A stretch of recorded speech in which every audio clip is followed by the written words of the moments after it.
We all think we know this story. It has been etched into our collective memory, not as history, but as myth.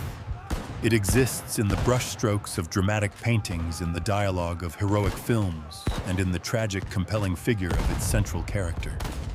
We see the chaos, the defiance, the circle closing in. The narrative is simple, seductive, and complete. It is the story of one man's blinding ambition, George Armstrong Custer. His hubris, his desire for a singular victory, his fateful decision to divide his command in the face of an unknown enemy. We analyze the tactics. We debate the failures of his subordinates Reno and Benteen. We memorialize the courage of the 7th Cavalry fighting to the very last man. It is a perfect self-contained Greek tragedy played out on the vast, indifferent stage of the Montana prairie. A story of a fatal flaw leading to an inevitable cinematic doom. But that entire narrative, the one we all know, is a distraction. It focuses on the final violent moments, on the symptoms of the disaster rather than its root cause. The bravery was real. The poor tactics were real. The hubris was certainly real.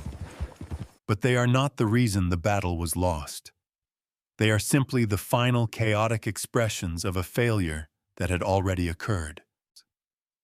What if this epic battle was not a failure of tactics, but a failure of mathematics? What if the outcome was not decided on that grassy ridge but 48 hours earlier by a column of exhausted men and animals? What if Custer didn't lose to a superior warrior, but to a simple, brutal equation? This story isn't about the last stand. It's about the last mile. It's about an engine, a high-performance military machine that was recklessly driven until it ran out of fuel. To understand the logistical failure, we must first understand the machine. The 7th Cavalry was not a rustic frontier constabulary. It was in theory and design the most advanced mobile strike force of its day.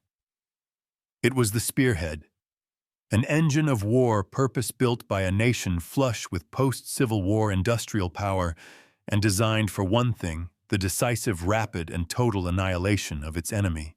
The core of this machine was its human component. These were not raw recruits.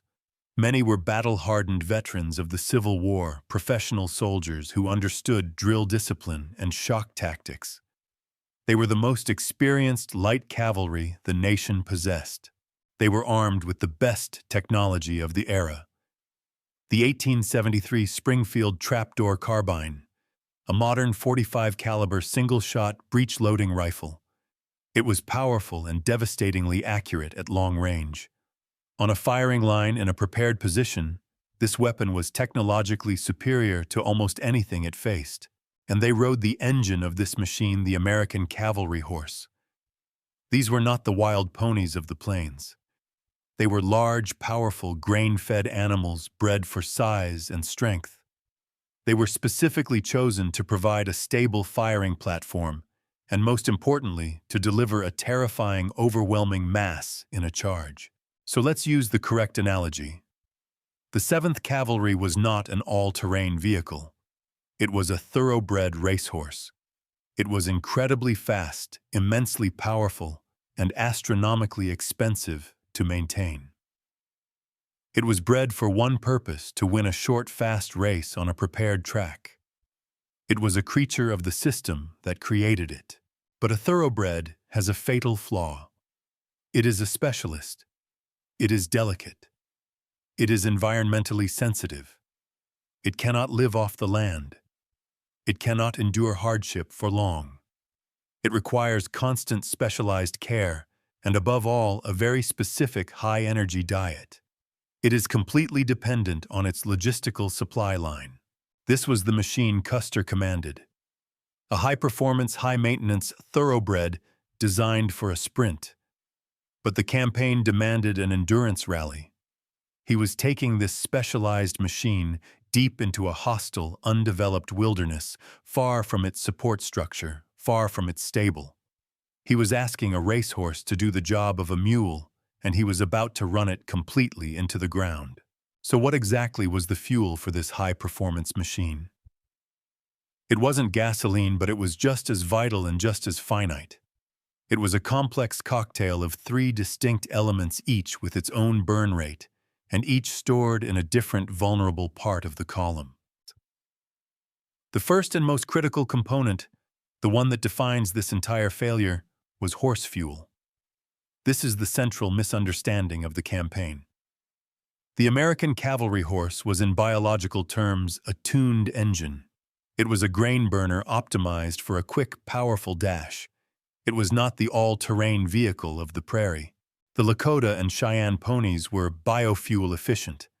They were smaller, lighter, and had evolved for millennia on the prairie. They thrived on the local grass, refueling themselves as they went. Custer's horses could survive on this grass, but they could not fight on it. To maintain the weight, the speed, and the sheer psychological impact of a 900-pound animal charging at full tilt, they required high-octane fuel oats. And where was this vital grain? It wasn't in their saddlebags. The bulk of it was hundreds of miles away at the Yellowstone depot. The small amount they carried with them was on the backs of those slow-moving mules, lagging far behind the main column. Every mile Custer pushed forward, he was stretching this logistical rubber band thinner. He was quite literally running on fumes, forcing his thoroughbreds to run a marathon on a diet of weeds. Second, there was soldier fuel. The physical components were standard 12 ounces of bacon or pork, 22 ounces of hard bread, or hardtack coffee and sugar. This was the bare minimum to keep the human engine firing. But the soldiers' real fuel was not just calories, it was coherence. It was rest. A modern military analyst would call this operational readiness. In 1876, they called it sleep. This wasn't just about feeling tired. This was about a total degradation of the human component. A trooper who has been marching and riding for 36 of the last 48 hours with only brief, agonizing halts is a compromised asset. His hands shake. His eyes blur from dust and fatigue. He cannot load his single-shot carbine effectively while under fire. He fumbles with the casings. His decisions are no longer tactical. They are primal. He is in effect a broken part of the machine long before the first shot is fired. And finally, the most obvious gun fuel. Ammunition. Custer's force was heavily armed. Each trooper carried 100 rounds for his carbine and 24 for his revolver. This was their immediate combat supply. Another 50 rounds per man, a vital reserve, was held back on the pack mules. Once again, the backup tank was chained to the tortoise miles behind the speeding column. This, then, was the brutal, unchangeable equation Custer faced. He commanded a machine that was only powerful when all three of its fuel tanks were full. But to find the enemy, an enemy he incorrectly assumed was fleeing, he believed he had to race. He had to sacrifice fuel for speed. He was making a disastrous logistical gamble, pitting his machine's finite endurance against the vastness of the prairie. He was betting he could find, engage, and defeat his enemy before his own machine sputtered, stalled, and died of exhaustion. The fatal problem was on the sun-baked morning of June 25th, as he gazed down into the valley of the Little Bighorn. His gauges were already blinking red. He was, for all practical purposes, already running on empty. Custer's first error, the one that made all other errors inevitable, was an intelligence failure of catastrophic proportions. It was a failure of data, but more importantly, a failure of imagination. His scouts, the Arikara, did their job. They warned him. They reported signs of a massive, sprawling encampment, a village so large the herds and lodgepoles stretched for miles. They told him there were enough Sioux to fight them for 2 or 3 days. But Custer's mind, and the mind of the entire U.S. Army command structure, could not process the scale of this information. Their operational framework, their entire experience, was based on chasing smaller, fragmented bands. A large village in their vocabulary meant perhaps 500 people. So he filtered the data through his own bias. He made a calculation. He corrected the intelligence to fit his worldview. He settled on a number he could understand, perhaps 800 or at most 1,000 warriors. This was the number he based his entire plan upon. This is a classic, fatal military blunder, projecting your own logistical limitations onto your enemy. It is the arrogance of a modern system, believing its rules are the only rules. Custer, commanding his grain-fed thoroughbreds, knew that he could not possibly keep a force of thousands in one place for more than a few days without a massive supply train. Therefore, he reasoned his enemy could not do so either. He assumed they were fragmented, starving, and above all, attempting to escape. He was not just wrong. He was wrong on a fundamental philosophical level. Consider the analogy Napoleon in Russia. He invaded with the expectation of a single decisive battle, just like in Austerlitz or Jena. His entire logistical system was built for a short, victorious campaign. He could not comprehend an enemy that would trade space for time, that would retreat hundreds of miles, and that could live off a land his own army found barren. He projected his own rules of war onto Russia, and it destroyed him. Custer made the same calculation. He saw the world through the lens of his own supply lines. He was a railroad general, a wagon train general. The Lakota and Cheyenne were Genghis Khan generals. They were a self-contained nomadic war machine. Their supply train was with them in the form of tens of thousands of horses and vast herds of buffalo. They were not bound by wagon trains or grain depots. They were the depot, and now the truth. What was actually waiting in that valley was not a village. It was a mobile city. It was the largest gathering of Native Americans on the continent, perhaps in its history. Modern estimates place the population at 7,000 to 8,000 people, stretching for 3 miles along the river. And the warrior count, not 800. The conservative estimate is nearly 2,000 battle-hardened, well-armed, and most importantly, well-rested warriors. This wasn't a force. This was an armada.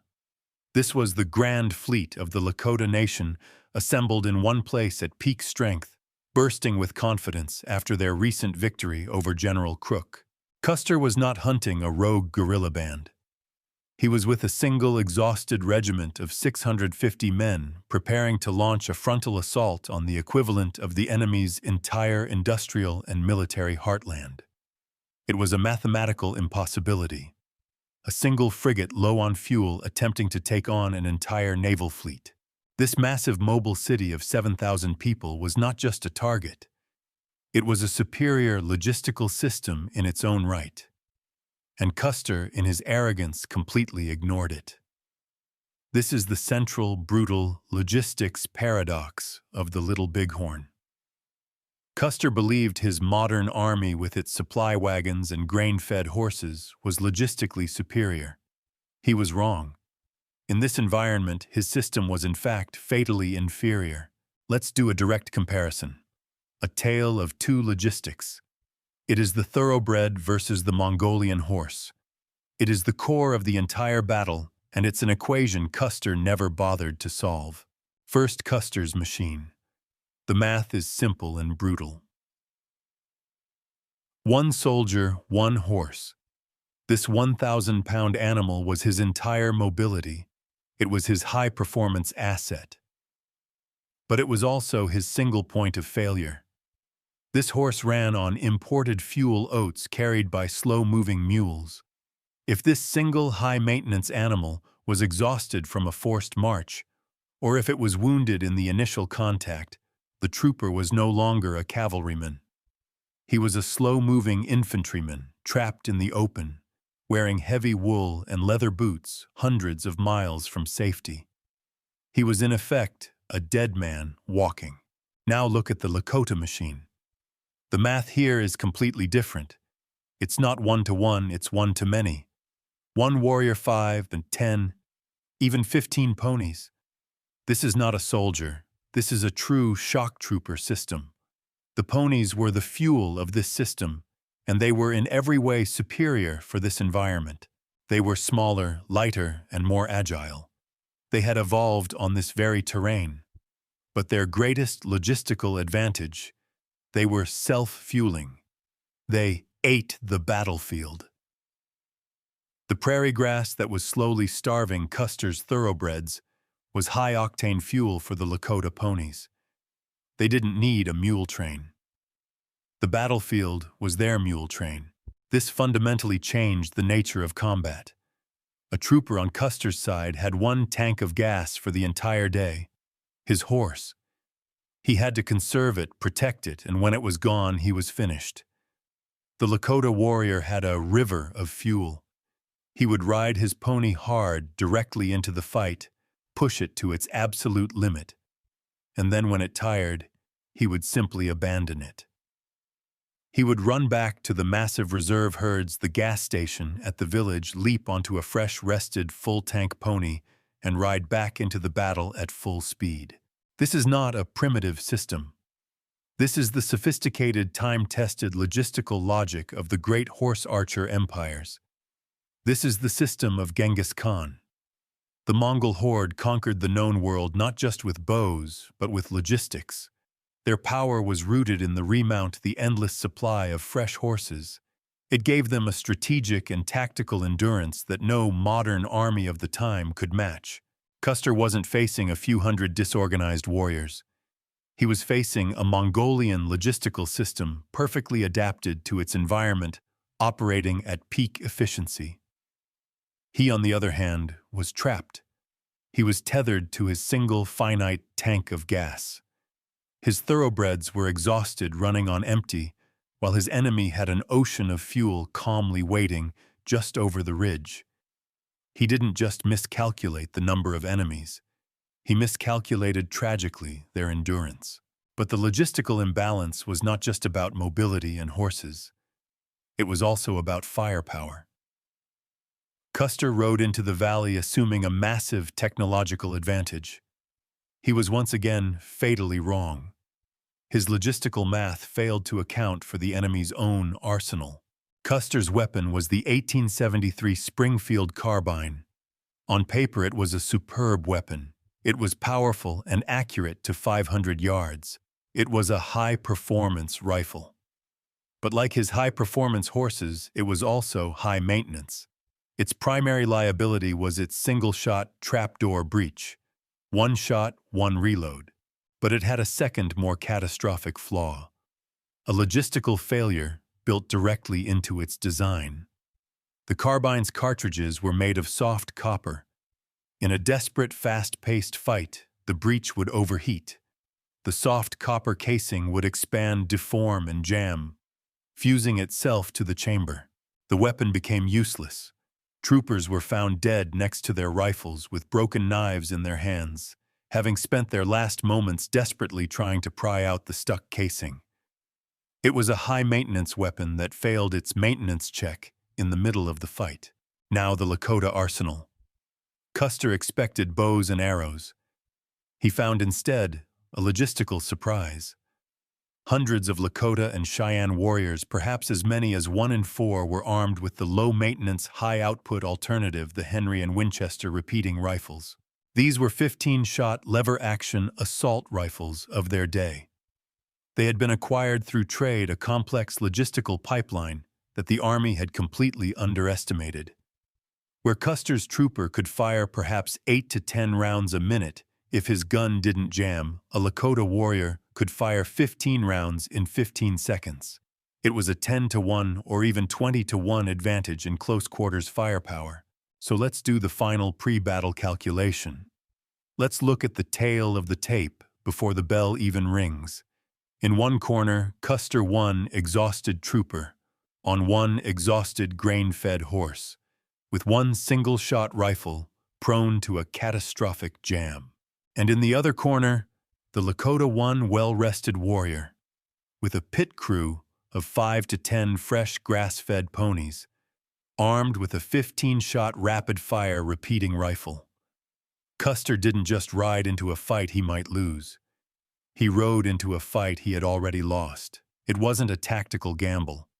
It was a mathematical certainty. So we have a superior logistical machine.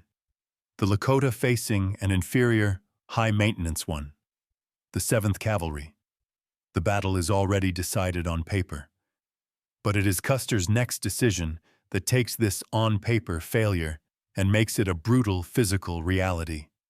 This is the moment he lights the fuse on his own self-destruction. On the evening of June 24th, his scouts report the village. The signs are massive, undeniable. A logistical commander would pause. He would consolidate his forces, wait for his supply train, and develop a coordinated plan with his superior General Terry. But Custer is not a logistical commander. He is driven by a single, all-consuming fear. Not the fear of the enemy's strength, but the fear that they will escape. His entire operational history is based on chasing an enemy that scatters. He believes in his core that victory is a phantom that will vanish if he doesn't move immediately. And so he makes the single most catastrophic anti-logistical decision of his career. He orders the forced march. He decides to trade everything: the health of his men, the endurance of his horses, the integrity of his machine, for one single variable: speed. This is the classic all-in bet. It is the desperate high-stakes gamble of a commander who knows, consciously or not, that his system cannot win a long fight. Custer's thoroughbred machine was not built for a week-long siege or a grinding war of attrition. It was built for a single glorious 60-minute charge. He was betting his entire regiment that he could find, engage, and annihilate the enemy in one devastating sprint before his own logistical clock ran out. He was desperately hoping for a blitzkrieg victory because his own supply line gave him no other option, and so he redlines the engine. For the next 48 hours, the 7th Cavalry is pushed beyond the limits of biological endurance. They march all day. They march through the choking, blinding dust of a moonless night. They halt for brief, agonizing rests where men fall asleep in their saddles, only to be violently shaken awake by NCOs. Troopers' diaries and accounts from survivors describe this march as a living nightmare. They were phantoms walking dead on horseback long before they ever heard the first war cry. The human component of the machine was breaking, but the real damage was to the engine itself, the horse. To achieve this speed, Custer made the most fatal logistical decision of all. He intentionally cut his own fuel line. The mule train, the slow-plodding tortoise, carrying the vital supplies, was left far behind. This wasn't just an inconvenience. This was suicide. Because those mules were carrying the oats, the high-octane, thoroughbred fuel for his horses. His 1,000-pound war horses were now being forced to run a 70-mile marathon over brutal terrain on a starvation diet of prairie grass, the very fuel they were not designed to burn. He was feeding high-performance engines with contaminated, low-grade slop. And he wasn't just abandoning horse feed. He was abandoning gun fuel. The pack mules also carried the regiment's entire reserve of ammunition, another 50 rounds per man. Custer was now marching into the largest hostile gathering on the continent, with only the ammunition in his troopers' pockets. No backup, no resupply. He had gambled that his first 100 rounds would be enough. This then is the state of the 7th Cavalry on the morning of June 25th, as Custer stands on the high ground of the Wolf Mountains and gazes down at the valley. His thoroughbred machine is already broken. The men are combat-ineffective zombies. The horses are stumbling, hollow-eyed and grass-sick, running on the fumes of an improper diet. Custer has won his race against an imaginary fleeing phantom, only to arrive at the starting line of the real battle with an engine that is already, for all practical purposes, seized up and dead. This isn't theoretical. This isn't hindsight.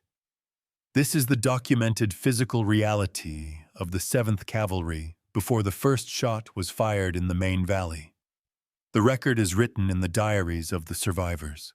Lieutenant Edward Godfrey, commanding Company K, wrote that as they rode, the men were asleep in their saddles. Private Peter Thompson, Custer's own orderly who survived, described his horse as staggering, playing out.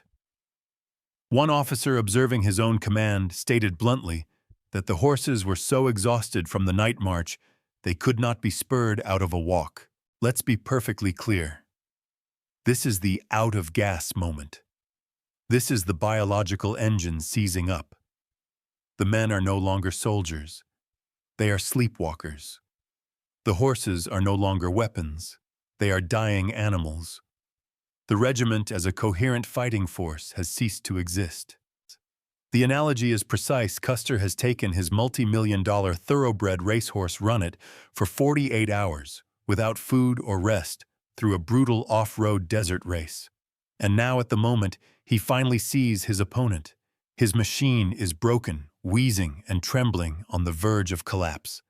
It is a useless wreck, an engine that has thrown a rod stalled out completely, miles from the pit crew, and it is at this moment, this precise moment of total logistical failure, as he stares down at the grand fleet of the Lakota, that Custer makes his final incomprehensible anti-logistical decision. He still believes they are scattering. He still believes his only enemy is time. And so to trap this imaginary fleeing foe, he does the unthinkable. He takes his one singular broken-down fuel-empty machine, and he divides it into 3 pieces.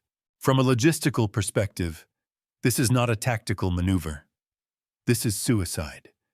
This is taking a regiment that is already too weak to fight as a whole, and ensuring that it will be annihilated in detail. He shatters his force.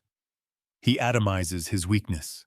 He gives 175 of these zombies on horseback to Major Reno and orders him to charge the fleeing village, a village that contains 2,000 fresh warriors. He sends Captain Ben Teen with 125 men on a blocking action into the Badlands, a mission so vague it's meaningless. And he takes his own command, 210 men, on a wide flanking march to strike the escaping enemy from the other side. And the gas station, the mule train, the tortoise, with the extra ammunition and the emergency horse feed, Custer leaves it miles behind, disconnected from all 3 of his dying detachments. He has not only cut his fuel line, he has now sent his fragmented dying engines in 3 separate directions, ensuring none of them can ever be refueled or resupplied. This is the end of the battle before it even begins. It is no longer a question of if Custer will be defeated. The only remaining questions are how and how quickly. He hasn't just split his force. He has split a force that was already logistically bankrupt. He has guaranteed that when the Mongolian logistical machine of the Lakota, rested fresh and fully fueled, finally turns to fight, it will not meet one thoroughbred. It will find 3 isolated, exhausted, half-dead ponies, and it will devour them one by one. The Battle of the Little Bighorn is not a battle. It is a rapid, brutal, logistical disintegration. It is the story of 3 dead engines being dismantled one by one. The first piece to be shattered is Major Reno's command. 175 men, asleep in their saddles, are ordered to charge the southern end of the Grand Fleet, a city of 7,000 people. They are zombies on horseback, sent to attack a hornet's nest. And the nest erupts. But it doesn't just erupt with warriors. It erupts with energy. Hundreds of Lakota and Cheyenne warriors led by Gall bolt from the village on fresh horses. They are well-rested, fully fueled, and fighting to defend their homes. This is the collision. It is the empty tank hitting the full gas station. Reno's men on their staggering, grass-sick horses manage one disorganized volley. Their horses, lacking the grain-fed power, have no momentum. They cannot charge. They stop. And the Mongolian logistical machine simply devours them. The sheer mass of fresh, fast-moving ponies and warriors slams into Reno's stalled, exhausted line. The troopers are flanked, overwhelmed, and enveloped in seconds. Their high-maintenance Springfield carbines firing slowly are no match for the rapid-fire Winchesters at close range. The retreat becomes a rout. Men are pulled from their exhausted mounts. Horses too weak to be spurred into a gallop are overtaken and shot. This isn't cowardice, as Reno would later be accused. This is physics. This is the inevitable, predictable collapse of a broken-down, fuel-starved system under assault by a high-energy, fully fueled one. Now Custer's detachment. He is miles to the north, still operating under the fatal delusion that the enemy is escaping. He hears the gunfire from Reno's fight and believes it's the sound of his glorious trap springing. He's expecting to catch the fleeing non-combatants, but the Grand Fleet is not fleeing. It has dealt with Reno. And now this massive Mongolian war machine, thousands of warriors, thousands of fresh ponies from the reserve herd, turns north. They are led by men like Crazy Horse. They flood the ravines and coulees, moving with a speed and energy that Custer's exhausted column cannot possibly comprehend. Custer's thoroughbred machine hits this wall. His 210 walking dead on their dying horses collide with the full-rested multi-thousand warrior armada. The empty tank has just met the ocean of fuel. And at this moment, Custer's logistical failure becomes total. His thoroughbred machine dies. His horses, completely spent, grass-sick, and reeling from a 70-mile forced march, are useless. They cannot be spurred into a charge. They cannot even be controlled for an organized retreat. They are no longer a cavalry force. The battle of mobility is over in an instant. Custer's men are forced to dismount, to become what they were never trained to be, in this environment, static infantry.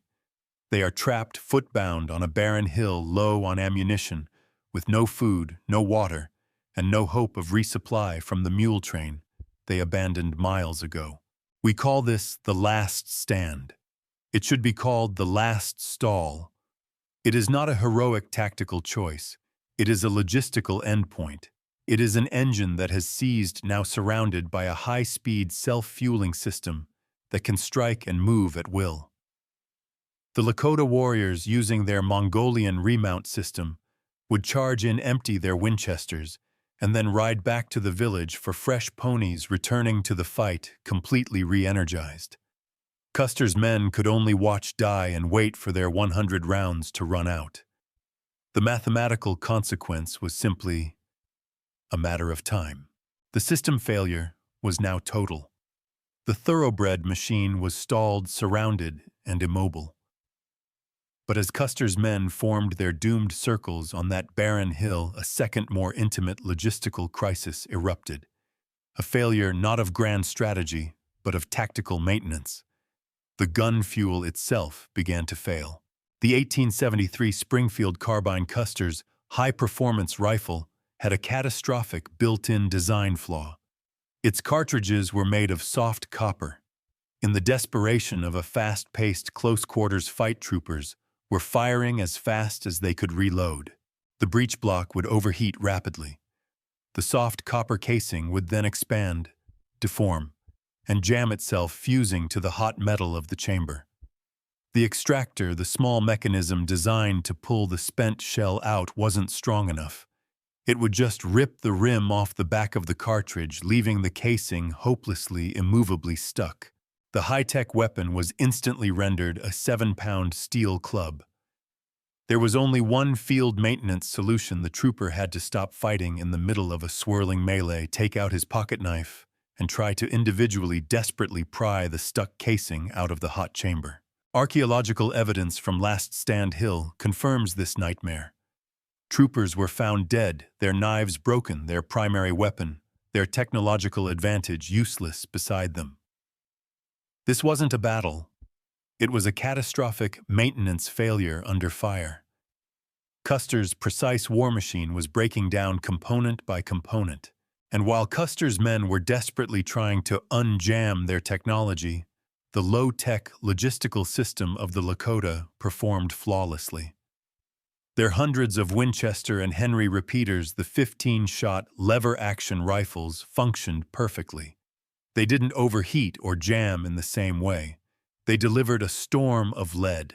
And even more primitive, the bow and arrow, a weapon Custer would have dismissed, proved to be a superior logistical choice in this chaos.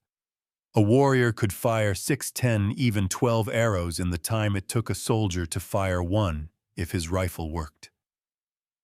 The arrows rained down, arcing high, unseen, silent, and deadly. The Lakota's low-maintenance arsenal worked. Custer's high-maintenance one failed. So let us return to that hill, to that iconic, mythic last stand. Let us imagine Custer's final moments not as the defiant hero of the paintings, but as a professional commander finally and tragically understanding the math. This is no longer about hubris or glory. This is his aha moment, the final horrifying realization that the battle was lost mathematically before he ever fired a shot. He is not a tactician in these last moments. He is an accountant staring at a balance sheet that simply does not add up. Think of the Spanish Armada in 1588. The Spanish commanders sailed their massive, powerful, high-tech galleons, the thoroughbreds of their day, into the English Channel. They were met by a fleet of smaller, faster, more maneuverable English ships, the ponies. The Spanish ships were too large to maneuver, too slow to adapt. And after a storm, they were logistically broken, unable to repair or resupply. They were floating, helpless targets.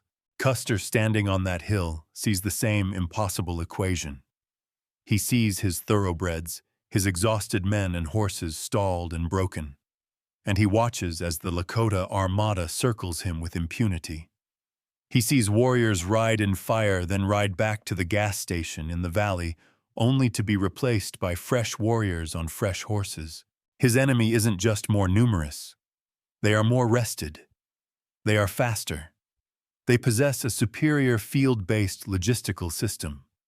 He brought a single dying grain-fed thoroughbred to a fight against an endless self-fueling stampede. The result was not a gamble. It was an audit. And the numbers were final. Custer's last stand. The event we all remember is not the cause of the defeat. It is merely the consequence.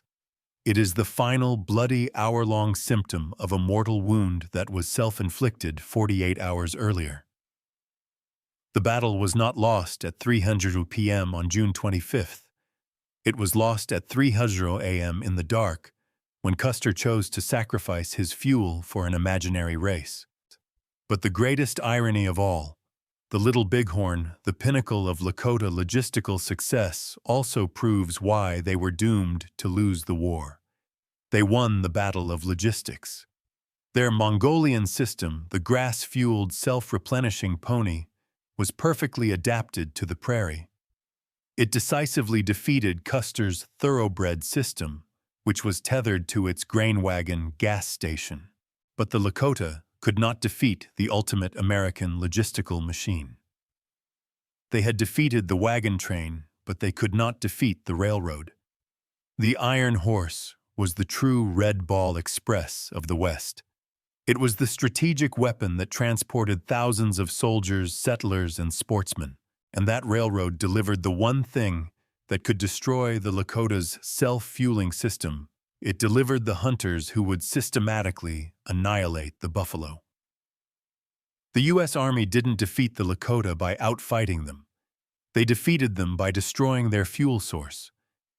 In the end, it was logistics, not tactics, that truly won the West. We all know Custer was arrogant. That's the simple story. But now we know mathematically how that arrogance manifested. It wasn't just a flaw of character. It was a fatal flaw in calculation. He believed in his thoroughbred machine so completely that he drove it full speed without maintenance on the wrong fuel until it ran out of gas, and left it to be consumed on the side of the road. This deep analysis of military operations is what we do. The difference between tactics, strategy, and logistics is the difference between knowing what happened and knowing why it happened. If you believe history is a story of mathematics and machines, not just heroes and villains, then click subscribe and join the analysis. And please let us know in the comments what other battle in history was truly won or lost by logistics.